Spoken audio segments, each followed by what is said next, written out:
పౌను కళ్యాణి తందాన ఓ దేవానందన మాటగినకన కడపలో నన తందాన ఓ దేవానందన కడప జిల్లాకొచ్చి మాట ఇచ్చినాడు బుడగద్దంగాలకు తందాన తందాన దేవానందన.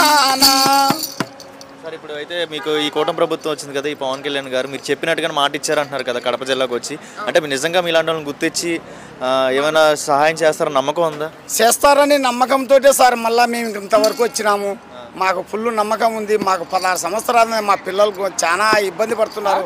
మీరే మీ ఈడియో వాళ్ళు కూడా మాకు దయచేసి అందరినీ చిన్న చిన్న వాళ్ళని తీస్తారు. ఇప్పుడు 16 సంవత్సరాలు అనేది మమ్మల్ని ఒకరుగా గుర్తింపు చేయండి సార్. మీరు ఎవరు ఇలా పట్టించుకోలేదు? ఎవరు మీకు ఇలాంటి గుర్తించి దగ్గరికి వచ్చి మాట్లాడడం కానీ మీకంటే ఇలా చేస్తామని గతంలో ఎవరైనా పట్టించుకున్నారు? ఎవరు లేదు సార్. మాకు పర్మిషన్ కూడా ఇవ్వలేదు సార్.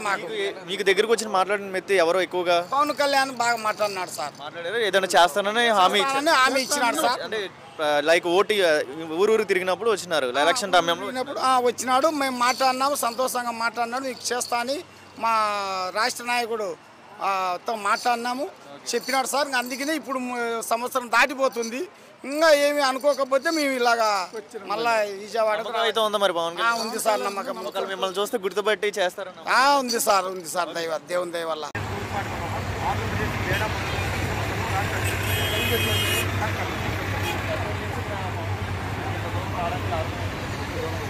సార్ ప్రశ్నించే గొప్పగా మూగపోయిన వారికి ఆయన సపోర్టుగా ఉండి ప్రతిపక్షంగా ఉన్నా కూడా ఆయన మా బుడగజంగాల సమస్య పోయిన ప్రభుత్వం అన్యాయం చేస్తుంది. తెలంగాణలో బుడగజంగాలకు ఇచ్చి ఇక్కడ ఇవ్వనే ఎక్కువ పోతున్నారు, వాళ్ళు మాట్లాడే ధోరణి లేదు, వాళ్ళ జనాభా తక్కువ ఉంది అని చెప్పి లేవనెత్తినటువంటి గొంతుగా ఈరోజు ఉప ముఖ్యమంత్రిగా ఉన్నాడు కాబట్టి ఖచ్చితంగా మాకు న్యాయం చేస్తారనే ఆశయంతోనే ఇప్పటికే 3 సార్లు నేను సార్ దృష్టికి రావడం జరిగింది.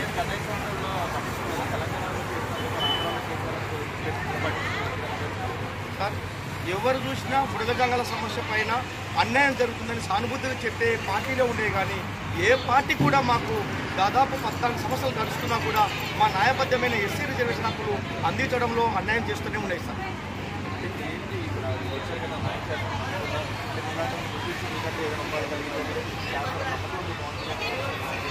ఖచ్చితంగా ఉంది సార్. ఎందుకంటే పార్టీ రాజకీయ నాయకుల మనుగడులాగా వ్యవహరించడం లేదు పవన్ కళ్యాణ్ గారు.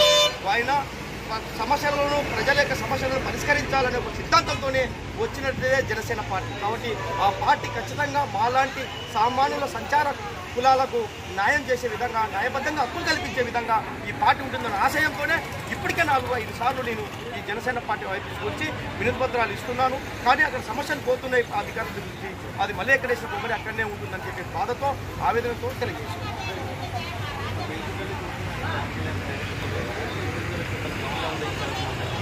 సార్ ప్రతిపక్షంగా ఉన్నప్పుడేమో డైరెక్ట్ మీట్ అయ్యాను, కర్నూలులో మాట్లాడాను. ఆ రోజు క్షుణ్ణంగా విన్నారు. బుడగజంగాలు అంటేనే కళా నైపుణ్యానికి నాంది, జానపద కళ నుంచి వచ్చినటువంటి బుర్రకథ ఇది. కాబట్టి నాకు కూడా తెలుసు, ఒక కళా నైపుణ్యంగా ఒక సినీ ఫిలింలో పనిచేసిన వ్యక్తిగా నాకు కూడా తెలుసు అని చెప్పాడు. నీకు అన్యాయం జరుగుతుందని చెప్పి మా పాట కూడా చెప్పులు కూడా వేశాడు కర్నూలు జిల్లాలో. కాబట్టి ఇప్పుడు ఆయన చేస్తాడనే ఆశయంతోనే ఉన్నాము. ఇప్పుడు మా కేంద్రంలో రాష్ట్రంలో 2 పార్టీ కేంద్రానికి పోయినది మళ్ళీ నివేదిక కూడా మళ్ళీ రిటర్న్ రావడం జరిగింది 4/12/2024 కొన్ని కారణాలు అంటే 2-3 పాయింట్లు రీజన్ చూపిస్తూ పంపించడం జరిగింది. అది రాష్ట్ర ప్రభుత్వం పంపాలని కోరుకుంటున్నాం. సార్ ఖచ్చితంగా కూటమి ప్రభుత్వం చేస్తుందనే ఆశయం ఉంది. మరి ముఖ్యంగా జనసేన పార్టీ ప్రశ్నించే గొంతుగా మూగబోకుండా సామాన్యుల వైపు ప్రశ్నించే విధంగా, న్యాయం చేసే విధంగా ఉంటుందని